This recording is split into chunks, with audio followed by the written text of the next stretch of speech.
What's happening, guys? You know what time it is. I am back with another workout commentary. This workout was done on Wednesday, September 7th, 2016. I have decided to do full upper push workouts, which basically means I'm going to hit my chest movements and my shoulder movements in one go. That way I can hit them at least twice a week. And along with my arm days, I'm going to be hitting my arms quite a bit, which is something I want to do. Today's topic, I have a confession to make. I don't post a lot of push workouts, especially chest oriented, and there's a few reasons why. I have dealt with shoulder issues over the past few years. I would get pain in my shoulders, sometimes flat pressing, sometimes incline pressing, other times overhead pressing. Last fall, I had worked my way up to 205 for 6 to 8 reps on the flat bench, which for me, for somebody, I have pretty long arms and I've just never been a strong presser, was pretty good, and I was happy with that. And then after I would say about 4 month break from any sort of weight training, I came back and my shoulders didn't hurt because I wasn't doing anything active. I had dealt with some elbow pain, some golfers and tennis elbows, and those were both gone as well. But I was very, very cautious and very, very worried about getting more shoulder pain, starting to deal with elbow issues, wrist issues. So I sort of have avoided any heavy pressing. I've especially avoided barbell pressing just because the bar is so unforgiving. The bar is straight. The bar only moves in a very linear plane of motion. Unlike dumbbells, you can manipulate how the dumbbells rotate. You sort of press them in free space. The barbell, it is in free space as well, but your wrists are locked into place, so it puts more stress on your shoulders.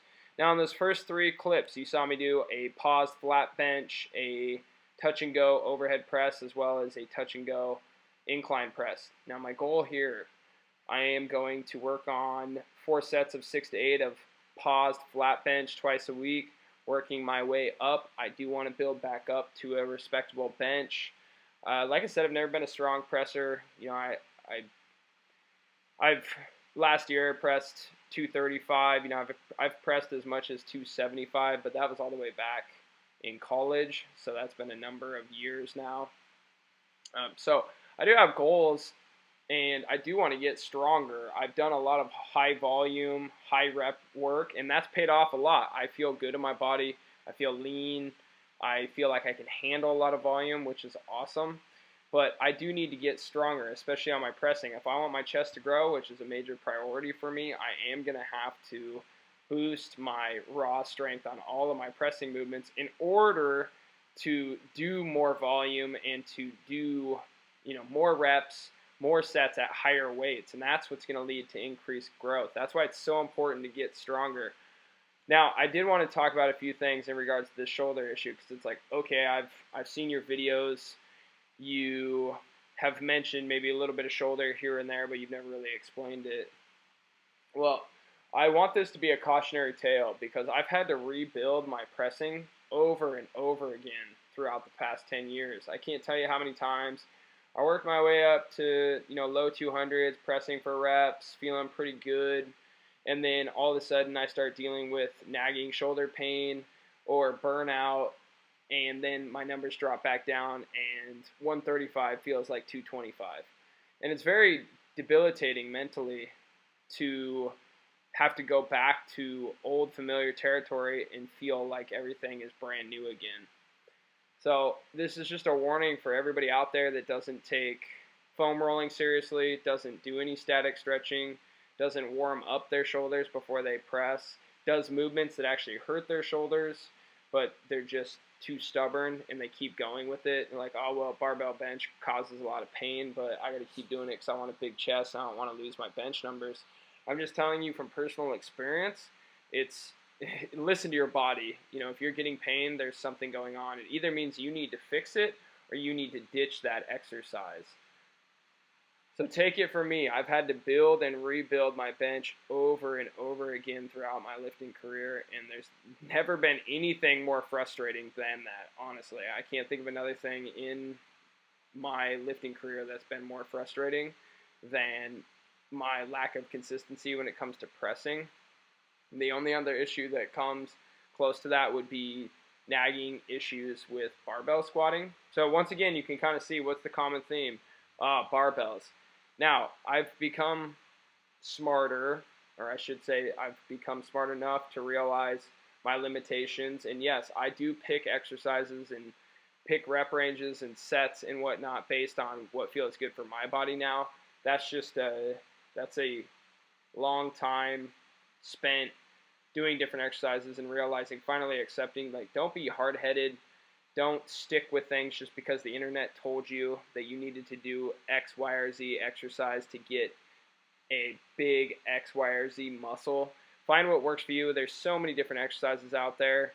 Ever since I've included more flies, I've noticed increased chest growth. Before a time, I was doing so much strength work on flat bench that I hardly had any energy left for anything besides some dumbbell pressing, and yet I still wasn't happy with my chest. So just understanding you need to experiment, and also isolation exercises are extremely important for actually growing the muscles, because you get into high rep range, but also because they're generally safer for your body. You're not handling as much weight, and it's almost like mentally you kind of accept it's less about weight and it's more about sets and reps. And it's funny, we don't really have that same philosophy when it comes to barbells, especially. With barbells, it's like, oh, it's all or nothing. It's put on 5 pounds a week on the bar or you're not making progress. And unless you're brand new, that's never going to happen. And more often than not, and I can guarantee you go watch a number of other YouTube channels, you're going to find that people talk about gaining strength, losing strength, starting over. And that's what this video is about for me. It's a confession. I need to start over. I need to walk the walk, and I want to lead by example for you guys. And just say that, first off, my pressing strength, just because it's a weakness, again, that there's no excuse. I know what I need to do. I need to be warming up. I need to be foam rolling and lacrosse balling all over my shoulder. I need to be stretching out my pecs, my lats, my posterior shoulder, my traps.